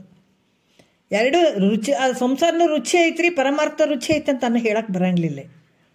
ಯಾಕಂದರೆ ಇಲ್ಲರಿ ನಮ್ಗೆ ರುಚಿ ಇಲ್ಲರಿ ಸಂಸಾರ ಅಂತ ನಾವೇನು ತೋರ್ಸೋದು ಬೇಕಿಲ್ಲ. ನಮಗೆ ಗೊತ್ತು ನಾವು ಹೆಂಗದೀವಿ, ನಾವು ಯಾವುದಕ್ಕೆ ಅಧಿಕಾರಿ ಇದೀವಿ ಅಂತ ನಮಗೆ ಗೊತ್ತಾಗಬೇಕು. ಯಾಕಂದರೆ ಅದ್ರ ಮೇಲೆ ನಮ್ಗೆ ಅಷ್ಟು ಮೋಹ ಇರಲಿಲ್ಲ, ಸಂಸಾರದ ಮೇಲೆ ಮೋಹ ಇರಲಿಲ್ಲ ಅಂತಂದ್ರೆ ಆದಷ್ಟು ಗುರುವಾಕ್ಯ ಕೇಳಬೇಕು, ಇದನ್ನು ತಿಳ್ಕೊಳ್ಬೇಕು, ನಾ ಇರುವುದ್ರಾಗ ಇದನ್ನು ನಾನು ಸಾರ್ಥಕ ಮಾಡ್ಕೊಳ್ಬೇಕು, ಈ ಶರೀರವನ್ನು ಜನ್ಮವನ್ನು ಸಾರ್ಥಕ ಮಾಡ್ಕೊಳ್ಬೇಕು ಅನ್ನುವಂಥ ಭಾವ ನಮ್ಮಲ್ಲಿ ಸುಳಿತಂದ್ರೆ ಇಷ್ಟು ಜನ್ಮದ ಪುಣ್ಯಪ್ಪ ಭಗವಂತ ನನಗೆ ಇಂಥದ್ದು ಬಂದಿದೆ ಅಂತ ನಮ್ಮ ಬೆನ್ನು ನಾವೇ ಚಪ್ಪರಿಸ್ಕೊಳ್ಬೇಕು. ಯಾಕಂದ್ರೆ ಅದು ಸಂಸಾರ ಯಾವಾಗ ಅದು ಸ್ವಲ್ಪ ಕಹಿ ಅನ್ನಿಸ್ತು ಅಂದ್ರೆ ಇದು ಪರಮಾರ್ಥ ಈ ಭಾವಕ್ಕೆ ಬಂದಾಗ ಅದು ಕಹಿ ಅನ್ನಿಸ್ತದೆ. ಇದು ಕಹಿ ಅನ್ನಿಸ್ತಂದ್ರೆ ಅದು ಸಿಹಿ ಅನ್ನಿಸ್ತದೆ. ಯಾವುದು? ಸಂಸಾರ.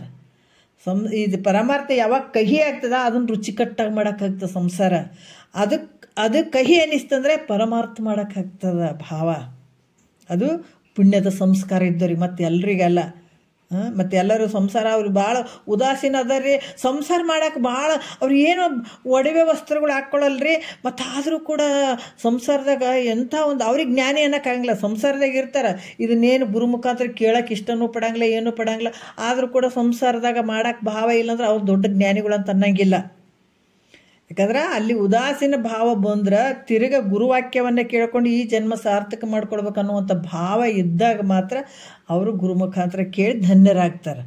ಮತ್ತು ಸಂಸಾರದಾಗ ಅದನ್ನು ಕೂಡ ಸಂಸಾರ ಮೇಲೆ ಭಾಳ ಉದಾಸೀನ ಇದ್ದು ಅದ್ರಾಗ ಕಾಲ ಕಳೆದು ಉಂಡೆ ತಿಂದಂತ ಸತ್ತು ಹೋಗೋರು ಭಾಳ ಜನ ಇರ್ತಾರೆ. ಮತ್ತು ಅವ್ರು ಜ್ಞಾನಿಗಳು ಆಗೋಕ್ಕೆ ಸಾಧ್ಯ ಇಲ್ಲ. ಎಷ್ಟು ವೈರಾಗ್ಯ ಅದ ರೀ, ಅವ್ರೇನು ವಸ್ತ್ರ ಒಡವೆ ಹಾಕ್ಕೊಳಂಗಿಲ್ಲ ರೀ, ಅವ್ರು ಭಾಳ ಹಿಂಗದಾರ ನೋಡ್ರಿ, ಅವ್ರು ದೊಡ್ಡ ಜ್ಞಾನಿಗಳು ಅಂತ ಹಂಗೆ ಅನ್ನೋಕ್ಕಾಗಂಗಿಲ್ಲ. ಅದ್ರಾಗ ಹಂಗೆ ಇರ್ತಾರೆ, ಉಣ್ತಾರೆ, ತಿಂತಾರೆ, ಸಾಯ್ತಾವೆ ಅಷ್ಟೇ ಹೊರತಾಗಿ ಇಲ್ಲಿ ಗುರು ಹಾಕಿ ಕೇಳಲಿಲ್ಲ, ಇದನ್ನು ಪಡ್ಕೊಳ್ಳಿಲ್ಲ ಅಂತಂದ್ರೆ ಅವು ಏನು ಮಾಡಿದ್ರೇನು.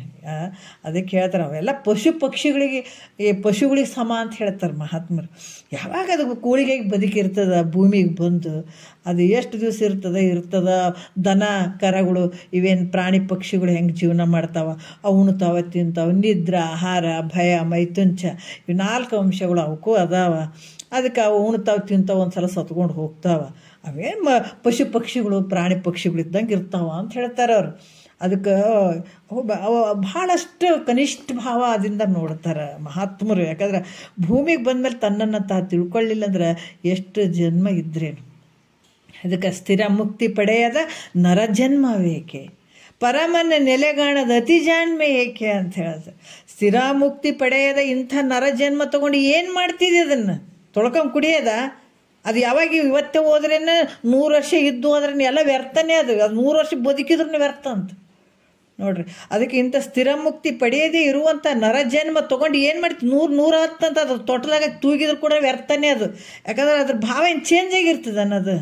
ಅದು ಹೆಂಗೆ ಹುಟ್ಟಿದಾಗ್ಲಿಂದ ಹೆಂಗೆ ಬಂದಿರ್ತದೆ, ಬರೀ ಅದಾಯ್ತು ಇದಾಯ್ತು ಕಾಮ್ಯ ಭಾವನೆಯನ್ನು ತುಂಬಿಕೊಂಡಿರ್ತದೆ. ಕಾಮ್ಯ ಭಾವನೆದಾಗೆ ಸಾಯ್ತದೆ, ಮತ್ತು ಹಂಗೆ ಹುಟ್ಟುತ್ತದೆ. ಅದೇನು ಹೋಗಿರಂಗಿಲ್ಲ, ಅದು ಶರೀರ ಮಾತ್ರ ನಾಶ ಆಗಿರ್ತದೆ. ಅದೇ ಭಾವ ಹಿಡ್ಕೊಂಡಾಗ ಹುಟ್ಟುತ್ತದೆ ಮತ್ತದು. ಅದಕ್ಕೆ ರಾಗದಿಂ ಬೇರಿನ ಭವ ಬೀಜ ಮುಂಟೆ ಅಂತ. ರಾಗ ಏನು ಮತ್ತೆ ಹುಟ್ಟಿ ಬರೋದಕ್ಕೆ ಏನು ಬೀಜಪ್ಪ ಮನುಷ್ಯನಿಗೆ ಅಂದ್ರೆ ರಾಗ ಅನ್ನುವಂಥದ್ದು, ಮೋಹ ಅನ್ನುವಂಥದ್ದು. ಅದ್ರಾಗ ಹುಟ್ಟುತ್ತದೆ, ಅದ್ರಾಗ ಸಾಯ್ತದೆ. 100 ವರ್ಷ ಬದುಕಿ ಇವ್ರು 100 ವರ್ಷ ಬದುಕಿತ್ತು ಅಂತೇಳ್ಬಿಟ್ಟು ಇವ್ರು ತೊಟ್ಟಲ್ದಾಗ ಹಾಕೋದೇನೋ, ಹಂಗೆ ಹಾಕೋದೇನು, ಹಿಂಗೆ ಹಾಕೋದೇನೋ, ಮಂದಿ ಮಕ್ಕಳು ಬಂದು ಮಾತಾಡ್ಸೋದೇನು. ಅರೇ ರೇ ಮಹಾತ್ಮರು ಉತ್ಸರ ಸಂತಿ ಅಂತಾರೆ. ಅದು ಏನು ಮಾಡ್ತು ಹೇಳ್ರಿ? ಜ್ಞಾನವನ್ನು ಪಡ್ಕೊಂಡು ನೀನು ಒಂದು ಸ್ವಲ್ಪ ದಿವಸ ಬದುಕು, ಸಾರ್ಥಕ ಜನ್ಮ ಆಗ್ತದ. ಏನು ಅದನ್ನು ತಿಳ್ಕೊಳ್ಳಾರ್ದ 100 ವರ್ಷ ಬದುಕಿದ್ರು ಅದು ವ್ಯರ್ಥನೆ. ಅದಕ್ಕೆ ಸ್ಥಿರ ಮುಕ್ತಿ ಪಡೆಯದ ನರಜನ್ಮ ಬೇಕೆ, ಪರಮನ ನೆಲೆಗಾಣದ ಅತಿ ಜಾಣ್ಮೆ ಏಕೆ. ಬೇರೆ ಬೇರೆದ್ರಲ್ಲಿ ಜಾಣತನ ಮಾಡಿ ತೋರಿಸ್ತಿದ್ದಲ್ಲ, ಆ ಜಾಣ್ಮೆ ತೊಗೊಂಡು ಏನು ಮಾಡ್ಬೇಕು ನೀನು? ಹಣೆ ಬರ್ಕ ಅದಾಗ್ತೀನಿ ಇದಾಗ್ತೀನಿ ಅದು ಹೋಗ್ತೀನಿ ಅದು ನೋಡ್ತೀನಿ ನಿನಗೆ ಬೆಂಕಿ ಹಚ್ಚ ಅಂತಾರೆ ಮಹಾತ್ಮರು. ನೀ ಏನು ತೊಗೊಂಡು ಏನು ಮಾಡ್ತಿದ್ದೀನಿ ನೀನು? ಅಂಥ ವಸ್ತುವನ್ನೇ ನೀ ತಿಳ್ಕೊಳ್ಳಿಲ್ಲ, ಬಂದಂಥ ಕೆಲಸವನ್ನೇ ನೀ ಮಾಡ್ಕೊಳ್ಳಿಲ್ಲ ಅಂದರೆ ನೀನು ಹಣೆ ಬರಕ್ಕೆ ನೀನು ಏನು ಮಾಡ್ಬೇಕಾಗ್ಯದಪ್ಪ ಹುಚ್ಚ ಅಂತಾರೆ ಅವರು ಮಹಾತ್ಮರು. ಅದಕ್ಕೆ ಈ ಜ್ಞಾನಕ್ಕೆ ಅಧಿಕಾರಿಗಳು ಯಾರಪ್ಪ ಅಂದಾಗ ಜ್ಞಾನ ಚತುಷ್ಟಯ ಸಂಪನ್ನನಾಗಿರ್ತಾನೆ ಆತ ಅಧಿಕಾರಿ ಆಗ್ತಾನೆ. ಸುಮ್ಮನೆ ಎಲ್ಲರೂ ಅಧಿಕಾರಿ ಆಗಂಗಿಲ್ಲ. ಅದಕ್ಕೆ ಅನುಬಂಧ ಚತುಷ್ಟಯ ವಿಷಯಗಳು ಕೂಡ ಹೇಳ್ತಾರೆ.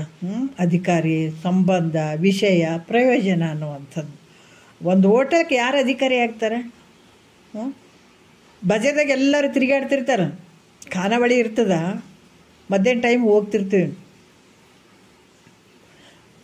ಆ ದಾರ್ಯಾಗ ಎಲ್ಲರೂ ಹೋಗೋರೆಲ್ಲ ಹೋಟೆಲ್ಗೆ ಹೋಗ್ತಾರೆ ಅನ್ನೋದಕ್ಕೆ ಖಾನಾವಳಿಗೆ ಇಲ್ಲ.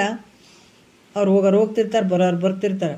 ಅದ್ರಾಗ ಯಾರೋ ಒಬ್ರು ಬರ್ತಿರ್ತಾರೆ, ಭಾಳ ಹಸಿವಾಗಿಬಿಟ್ಟದ, ಖಾನಾವಳಿಗೆ ಹೋಗಿಬಿಡೋಣ ನಡ್ರಿ ಇವತ್ತು, 1 ಗಂಟೆ ಆಗಿದೆ 2 ಗಂಟೆ ಆಗಿದೆ, ಜಲ್ದಿ ಹೋಗಿ ಊಟ ಮಾಡೋಣ ಅಂತ ಅಂತಾರಲ್ಲ.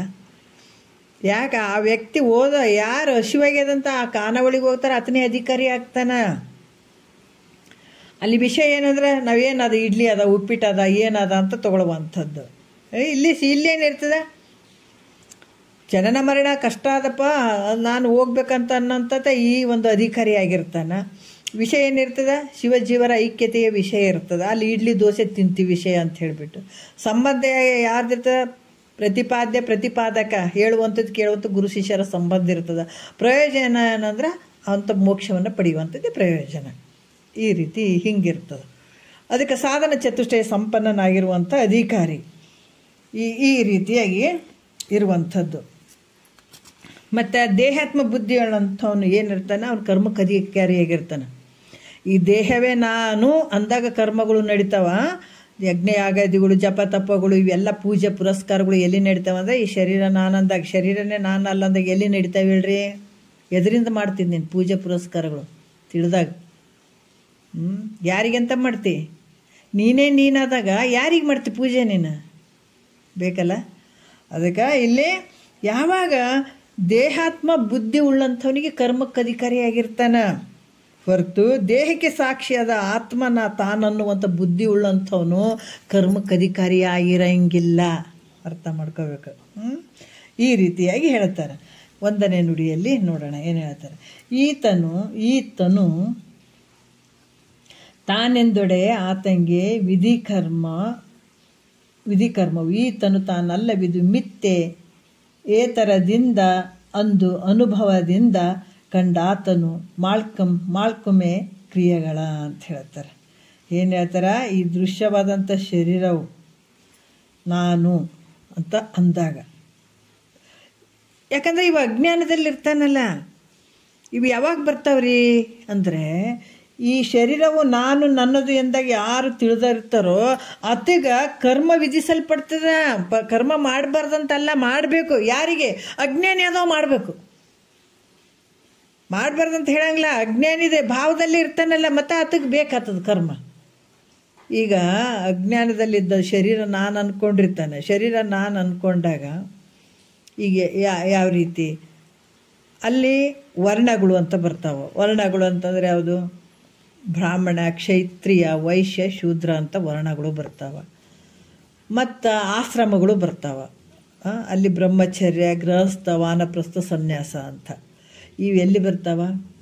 ಶರೀರ ನಾನಂದಾಗ ಇವೆಲ್ಲ ಬರುವಂಥವು. ಇಲ್ಲಿ ಹಲವಾರು ಕರ್ಮಗಳು ಬರ್ತಾವೆ. ಯಾವಾಗ ಶರೀರ ನಾನು ಅಂದ್ಕೊಂಡು ಶರೀರಕ್ಕೆ ಸಂಬಂಧಪಟ್ಟು ಅಂಥವು ಇಂಥ ಸಂತೋಷ ಪಡಬೇಕು, ನಾನು ಭೋಗಾದಿ ವಸ್ತುಗಳನ್ನು ಪಡಿಬೇಕು, ಈ ಹೆಂಡತಿ ಮಕ್ಕಳು, ಸಂಸಾರ, ಬಂಧು ಮಿತ್ರರು, ಅನುಜರು. ಅದಕ್ಕೆ ಇಲ್ಲಿ ಹೇಳ್ತಾರೆ ಬಂಧು ಮಿತ್ರರು, ಅನುಜರು, ಇವರೆಲ್ಲರೂ ನನ್ನವರು ಅಂತ ತಿಳ್ಕೊಂಡಾಗ, ಸ್ವರ್ಗಾದಿ ಭೋಗಗಳಿಗೆ ನಾವು ಹೋಗ್ತೀನಿ ಬರ್ತೀನಿ ಅನ್ನುವಂಥ ಭಾವ ಇದ್ದಾಗ, ನಾನು ಹುಟ್ಟಿದ್ದೀನಿ ಅಂತನ್ನುವಂಥ ಭಾವ ಬಂದಾಗ, ಈ ರೀತಿ ಬಂದಾಗ ಅವ್ರಿಗೆ ಕರ್ಮವನ್ನು ವಿಧಿಸ್ತದ. ಕರ್ಮ ಎಲ್ಲಿ ಬರ್ತದಂದ್ರೆ ಆವಾಗ ನಡೀತಾವೆ. ಅಜ್ಞಾನ ಕಾಲದಲ್ಲಿ ನಡೆಯುವಂಥದ್ದು ಆವಾಗ ಕರ್ಮವನ್ನು ವಿಧಿಸಿದಾರ. ಅದಕ್ಕೂ ಅವ್ರಿಗೆ ವಿಧಿಸಿದಾರ ಅಂದ್ರೆ ಅವನಿಂದ ಕರ್ಮ ಮಾಡಲಿಕ್ಕೆ ಯೋಗ್ಯವಾಗಿರುವಂಥದ್ದು. ಆತ ಕರ್ಮ ಮಾಡಲಿಕ್ಕೆ ಯೋಗ್ಯ ಆಗಿರ್ತಾನೆ.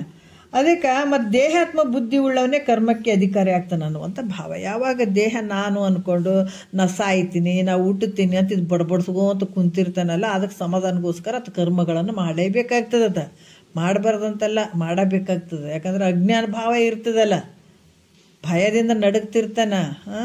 ಅದಕ್ಕಾಗಿ ಇಲ್ಲಿ ದೇಹಾತ್ಮ ಬುದ್ಧಿ ಉಳ್ಳಂಥ ಯಾರಿರ್ತಾರ ಅವರಿಗೆ ಏನಾಗ್ತದ, ಈ ಕರ್ಮಕ್ಕೆ ಅಧಿಕಾರಿ ಆಗಿರ್ತಾನತ. ಯಾವನು ಕಾಣಿಸುವ ದೇಹವು ನಾನಲ್ಲ, ತನ್ನ ಶರೀರನೇ ಇದಿರಿಟ್ಟು ನೋಡ್ಕೊಳ್ತಾನ. ಈ ಶರೀರ ನಾನಲ್ಲ ಅಂತಾನ, ಇದು ನಂದು ಅಲ್ಲ ಅಂತಾನ. ಯಾರು ಈ ಕಾಣುವಂಥದ್ದೆಲ್ಲ ಮಿಥ್ಯೆ ಅದ. ಹೌದಾ? ನಾವು ಬರೋದಕ್ಕಿಂತ ಮುಂಚೆ ಈ ಜಗತ್ತೇನು ಇತ್ತು ಕಂಡಿದ್ದೀವೇನೋ ಇಲ್ಲ, ಈಗ ಬಂದಿದ್ದೀವಿ. ಮತ್ತು ಇನ್ನೊಂದು ಸ್ವಲ್ಪ ವರ್ಷ, ಭಾಳ ಅಂದ್ರೆ ಒಂದು 50 ವರ್ಷ ತೊಗೊಂಡ್ರೆ ನಾವು ಯಾರು ಇರೋದೇ ಇಲ್ಲ. ಇರ್ತೀವೇನು? ಇಲ್ಲಲ್ಲ. ಈ ಜಗತ್ತು ಅಷ್ಟು ವರ್ಷನೇ ತೊಗೊಳೋದು ಬೇಡ. ಬರೀ ನಾವು ಜಾಗ್ರ ಸ್ವಪ್ನ ಸುಸುಪ್ತಿ ಒಳಗೆ ನೋಡಿದ್ರೆ ಸುಸುಪ್ತಿ ಒಳಗೆ ಸ್ವಪ್ನದೊಳಗೆ ಸುಸುಪ್ತಿ ಒಳಗೆ ಇದು ಜಗತ್ತಿಲ್ವೇ ಇಲ್ಲ. ಶರೀರನೂ ಇಲ್ಲ, ಈ ಜಗತ್ತಿಲ್ವೇ ಇಲ್ಲ. ಕ್ಷಣದಲ್ಲೇ ಭಾಳ ದೂರ ಹೋಗ್ಬೇಕಾಗಿಲ್ಲ. ಎಷ್ಟು ಪ್ರಾಕ್ಟಿಕಲಾಗಿ ಭಗವಂತ ನಮಗೆ ಕೊಟ್ಬಿಟ್ಟಿದ್ದಾನೆ ನೋಡ್ರಿ. ಅಂದಾಗ ನಾವು ದೃಢ ಮಾಡ್ಕೊಳ್ಬೇಕು. ಕನಸಿನಲ್ಲೇ ಇಲ್ಲ ಮತ್ತು ಸ್ವಪ್ನದಲ್ಲೇ ಇಲ್ಲ ಅಂದಾಗ ಈ ಶರೀರ ಮತ್ತು ಸತ್ಯ ಐತೇನಿದು? ಮತ್ತು ಈ ಶರೀರಕ್ಕೆ ಎಷ್ಟು ಸಂಬಂಧಪಟ್ಟುವಂಥವೆಲ್ಲವನ್ನ ಮಾಡ್ತೀವಲ್ಲ, ಇದು ಸತ್ಯ ಐತೇನೋ? ಇಲ್ಲ, ಮಿಥ್ಯೆ ಆಗಿರುವಂಥದ್ದು. ಯಾರು ಈ ಶರೀರ ನಾನಲ್ಲ, ಯಾವಾಗ ನಾ ಶರೀರ ನಾನಲ್ಲ ಅಂತಂದಾಗ ಈ ಮನನ ಮಾಡೋ ಗುರು ಹೇಳಿದ ನಂತರ, ಶ್ರವಣ ಆದ ನಂತರ ಮನನ ಮಾಡುವಂಥ ಸಂದರ್ಭದಲ್ಲಿ ನಾವು ಸ್ವಪ್ನ ಪ್ರಪಂಚದಲ್ಲಿ ಈ ಶರೀರ ಇಲ್ಲಪ್ಪ, ಸುಸುಪ್ತಿ ಅವಸ್ಥೆಯಲ್ಲಿ ಈ ಶರೀರ ಇಲ್ಲ ಅಂದಾಗ ಇದು ಮಿಥ್ಯೆ ಅದ ಅನ್ನುವಂಥ ಭಾವ ಸತತ ಮಾಡ್ಕೊಂಡು ಹೋಗುವಂಥದ್ದು. ಈ ಶರೀರ ನಾನಲ್ಲ ಅಂದರೆ ಶರೀರಕ್ಕೆ ಸಂಬಂಧಪಟ್ಟುವಂಥ ಯಾವ ವ್ಯವಹಾರಗಳು ನನಗೆ ಸಂಬಂಧ ಇಲ್ಲ ಅನ್ನುವಂಥದ್ದು ತಿಳ್ಕೊಳ್ಳುವಂಥದ್ದು. ಅದಕ್ಕೆ ಈ ರೀತಿ ಈ ದೇಹವು ನಾನೂ ಅಲ್ಲ ನಂದೂ ಅಲ್ಲ ಅಂತ ಇದು ಮಿಥ್ಯೆ ಅಂತ ಯಾರು ತಿಳಿದಿರ್ತಾರೋ ಅವನು ಕರ್ಮಕ್ಕೆ ಅಧಿಕಾರಿ ಆಗಂಗಿಲ್ಲ. ನಾವಿಷ್ಟು ತಿಳ್ಕೊಬೇಕು ನೋಡ್ರಿ. ಕರ್ಮಕ್ಕೆ ಅಧಿಕಾರಿ ಆಗಂಗಿಲ್ಲತ್ತ. ಯಾವುದು ಈ ಶರೀರ ನಾನಲ್ಲದ ಕರ್ಮ ಯಾಕೆ ಮಾಡೋಕ್ಕೆ ಹೋಗ್ತಾನೆ? ಎದರಿಂದ ಮಾಡ್ತಾನೆ? ಈ ಕೈಲೇ ಮಾಡೋಕ್ಕೆ ಹೋಗ್ತಾನೆ, ಕೈ ನಾನು ಅಲ್ಲ. ಮತ್ತು ಎದರಿಂದ ಮಾಡ್ತಾನೆ? ಈ ಕಣ್ಣು ನೋಡ್ತದೆ, ಇದು ಯಾವುದು ನಮ್ದು ಅಲ್ಲ ಅಂತ ತಿಳ್ಕೊಂಡತ್ತ. ಮತ್ತು ಎದರಿಂದ ಮಾಡ್ತಾನೆ ಕರ್ಮ? ಅತ್ತ ಕರ್ಮಕ್ಕೆ ಅಧಿಕಾರಿ ಆಗ್ತಾನೆ ನಿಂಗೆ ತಿಳ್ಕೊಂಡತ್ತ. ಯಾವಾಗ ಎಲ್ಲ ನಂದಪ್ಪ ಅಂದಾಗ ಈತ ಕರ್ಮವನ್ನು ಮಾಡೋಕ್ಕೆ ಹೋಗ್ತಾನೆ, ಆತ ಅಧಿಕಾರಿಯಾಗಿರ್ತಾನೆ. ಇವು ಶರೀರನೂ ನಾನು ಅಲ್ಲ, ಶರೀರ ನಂದು ಅಲ್ಲ ಅಂತಂದು ಅವು ಕರ್ಮ ಹೆಂಗೆ ಮಾಡ್ತಾನತ್ತ? ಮಾಡೋಕ್ಕೆ ಸಾಧ್ಯ ಇಲ್ಲ. ಅದಕ್ಕೆ ಈಗ ದೇಹಕ್ಕೆ ಸಾಕ್ಷಿಯಾದ ಸ್ವಯಂ ಪ್ರಕಾಶ ಸ್ವರೂಪ ನಾನು ಇದ್ದೇನಂತ ಅನುಭವದಿಂದ ನಿಶ್ಚಯ ಮಾಡ್ತಾನತ್ತ. ಅದಕ್ಕೆ ಇದು ಕೇಳಿಬಿಡುವಂಥದ್ದಲ್ಲ, ಭಾಳ ಕೆಲಸಗಳು ಅದಾವ. ಗುರು ಹೇಳಿದ ನಂತರ ಮನನ ಮಾಡುವಂಥದ್ದು ಭಾಳ ಯೋಗ್ಯ ಇದು. ಇದು ಟೈಮ್ ಇಟ್ಕೊಂಡು ಗುರು ಹೇಳಿದಂಥ ವಾಕ್ಯವನ್ನು ಚೆನ್ನಾಗಿ ಅರಗಿಸಿಕೊಳ್ಬೇಕು, ಮನನ ಮಾಡಬೇಕು. ಹೌದಾ ಅಲ್ಲ? ಯಾಕಂದ್ರೆ ಈ ಶಾಸ್ತ್ರ ಹೆಂಗದಂತಂದ್ರೆ ಬೇರೆ ಯಾವುದೋ ಒಂದು ಪುರಾಣದಲ್ಲಿ ಅಂತರಿಕ್ಷದಲ್ಲಿ ಮನೆ ಕಟ್ಟಿದ್ರು, ಆ ಅಂತಃಪುರಗಳನ್ನು ಒಡೆದ್ರು ಮಾಡಿದ್ರು, ಅಲ್ಲಿ ಇತ್ತು ಹಿಂಗಾಯ್ತು ಹಾಗೆಲ್ಲ ಪುರಾಣದಾಗ ಹೇಳ್ಬೋದು, ಅದು ನಂಬಬಹುದು ಬಿಡ್ಬೋದು, ಅವ್ರವ್ರಿಗೆ ಬಿಟ್ಟದ್ದು. ಆದರೆ ಈ ಜ್ಞಾನ ಅನ್ನುವಂಥದ್ದು ಈ ಶಾಸ್ತ್ರದಲ್ಲಿ ನಮ್ಮ ಅನುಭವಕ್ಕೆ ಬಿಟ್ಟರೆ ಬೇರೆ ಯಾವುದು ಹೊರಗಡೆ ನೋಡುವಂಗೆ ಇಲ್ಲೇ ಇಲ್ಲ. ನಮ್ಮೆಲ್ಲ ಅನುಭವಕ್ಕೆ ಬರುವಂಥವೇ. ಅದಕ್ಕೆ ಇಲ್ಲಿ ಕೂಡ ಹೆಂಗದನೆ ಈ ದೇಹಕ್ಕೆ ಸಾಕ್ಷಿಯಾಗಿ ನೋಡುವಂಥವ್ನು ನಾನು ಇದ್ದೀನಿಲ್ಲ, ಬೇರೆನೇ ಇದ್ದೀನಿಲ್ಲ. ನಾನು ಅನ್ನೋ ಈ ಶರೀರ ನಾನು. ಯಾಕಂದರೆ ಈ ಶರೀರ ಹೆಂಗೈತಪ್ಪ ಅಂದರೆ ನಾನು ವಿಲಕ್ಷಣನಾಗಿರುವಂಥವನು ತಿಳಿಸಿಕೊಳ್ಳುವಂಥದ್ದು ಈ ಶರೀರ ಐತೆ. ಜಡ ದೃಶ್ಯ ಮಿತಿ ಪರಿಣತೆ ಭೂತ ಕಾರ್ಯತೆ ಬಿಡಿದು ಕನಸು ನಿದ್ರೆಯೊಳಗಿಲ್ಲವಾಗಿ ಕೊಡದಂತೆ ಬೇರೆ ಎನಿಸುವುದು ಈ ಒಡಲೆಂಬ ಸುವಿವೇಕವನ್ನು ಮಾಡೆ ಮನುಜ ಅಂತ ಹೇಳ್ತಾನೆ. ಇದು ಹೆಂಗದ ಶರೀರ? ಜಡದಿಂದ ಕೂಡ್ಯದ, ದೃಶ್ಯತೆಯಿಂದ ಕೂಡ್ಯದ. ಜಡ ದೃಶ್ಯ ಮಿತಿ ಪರಿಣಮತೆ ಅಂದರೆ ಇದು ತೋರಿದಂಗೆ ಆಗ್ತದೆ, ಇದು ಇಷ್ಟೇ ಅಂತ ಅಳತೆಗೆ ಬರುವಂಥದ್ದು ಇದು ಶರೀರ. ಕನಸು ನಿದ್ರೆಯೊಳಗಿಲ್ಲವಾಗಿ, ಇದು ಕನಸಿನಾಗೂ ಇಲ್ಲ, ನಿದ್ರೆ ಒಳಗಿಲ್ಲ. ಮತ್ತು ಕೊಡ ಹೆಂಗೆ ಬೇರೆ ಕೊಡನ್ನ ಹೆಂಗೆ ತಿಳ್ಕೊತೀವಿ ಅದರ ಹೆಂಗೆ ತಿಳಿಸಿಕೊಳ್ಳುವಂಥ ಶರೀರ. ಅದಕ್ಕೆ ಈ ಸುವಿವೇಕವನ್ನು ಮಾಡೇ ಮನುಜ. ಈ ಒಡಲು ಹೆಂಗದ ಈ ಶರೀರ ನಾನಲ್ಲ ಅನ್ನುವಂಥದ್ದು ಸುವಿಚಾರ ಮಾಡು ಮನುಜ ಅಂತ ಹೇಳ್ತಾರೆ ಅವರು. ಈ ರೀತಿ ತಿಳ್ಕೊಳ್ಳುವಂಥದ್ದು. ಯಾವಾಗ ಹಂಗೆ ತಿಳ್ಕೊಂಡಾಗ ಈ ದೇಹಕ್ಕೆ ಸಾಕ್ಷಿಯಾಗಿ ಸ್ವಯಂ ಪ್ರಕಾಶ ರೂಪನ ನಾನು ಇದ್ದೇನಂತ ಯಾವಾಗ ಅನುಭವದಿಂದ ನಿಶ್ಚಯ ಮಾಡುವಂಥದ್ದು. ಇದನ್ನು ಪದೇ ಪದೇ ಪದೇ ತಿಳ್ಕೊಂಡು ಅದನ್ನು ಅನುಭವದಿಂದ ಯಾರು ನಿಶ್ಚಯ ಮಾಡ್ತಾರೋ ಅವನಿಗೆ ಯಾವ ವಿಧದಿಂದಲೂ ಈ ರೀತಿ ತಿಳ್ಕೊಂಡವ ಯಾವ ವಿಧದಿಂದಲೂ ಕರ್ಮವನ್ನು ಮಾಡಲಾರನು. ಮಾಡೇನಂದ್ರೆ ಇನ್ನೂ ಅಜ್ಞಾನ ಅದಂತ ತಿಳ್ಕೊಳ್ಬೇಕು. ಸದ್ಗುರು ಹೇಳ್ತಾರೆ, ಯಾಕಂದ್ರೆ ಮಾಡ್ತಾರೆ ಕರ್ಮವನ್ನು ಮಾಡ್ತಾನಂದ್ರೆ ಇನ್ನೂ ತಿಳ್ಕೊಂಡಿಲ್ಲ ಅಂತ ಅನ್ಬೇಕು, ಇನ್ನೂ ಇದಕ್ಕೆ ಬಂದಿಲ್ಲ ಅಂತ ತಿಳ್ಕೊಬೇಕು.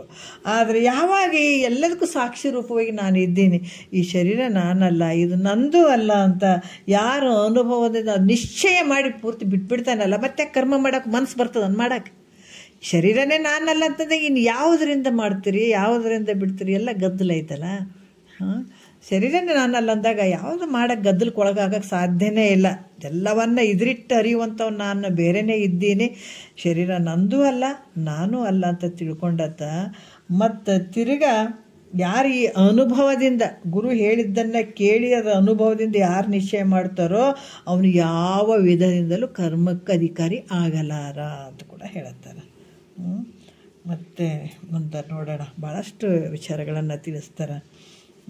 ಭಯ ನಿರ್ಭಯವನ್ನಾಗಿ ಮಾಡುವಂಥ ಮಹಾತ್ಮರು ಇಂಥ ವಿಚಾರಗಳನ್ನು ನಾವು ಕೇಳಕತ್ತೀವಿ ಅಂದ್ರೆ ಬಹಳ ಧನ್ಯ ಅಂತ ಅಂದ್ಕೊಳ್ಬೇಕು ನೋಡ್ರಿ.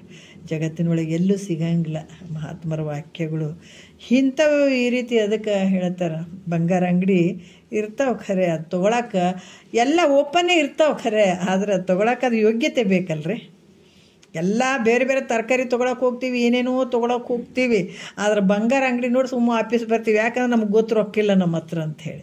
ರೊಕ್ಕ ಇದ್ದಾಗ ಮಾತ್ರ ನಾವು ಸ್ವಲ್ಪ ಒಳಗೆ ಹೋಗ್ತೀವಿ ಬಂಗಾರ ಅಂಗಡಿಯಾಗ, ಹೌದಲ್ಲ. ಅದ್ರಾಗ ಜ್ಞಾನ ಐತಿ, ಎಲ್ಲ ಕಡೆ ತುಂಬ್ಯದ, ಆದ್ರೆ ತೊಗೊಳ್ಬೇಕಾದ್ರೆ ಆ ಪುಣ್ಯದ ಫಲ ಬೇಕಲ್ಲ. ಅಂಥ ಒಂದು ಪುಣ್ಯದ ಫಲ ನಮ್ಗೆ ಸಿಕ್ಕದಂತ ನಾವು ಧನ್ಯರು ಅಂತ ಅಂದ್ಕೊಳ್ಳೋಣ. ಒಂದೆರಡು ಮತ್ತು ಗುರುಗಳ ಪಾದಕ್ಕೆ ಅರ್ಪಿಸಿ ಹರವು ಮುಂದಿನ ನೋಡೋಣ ನಾಳೆ.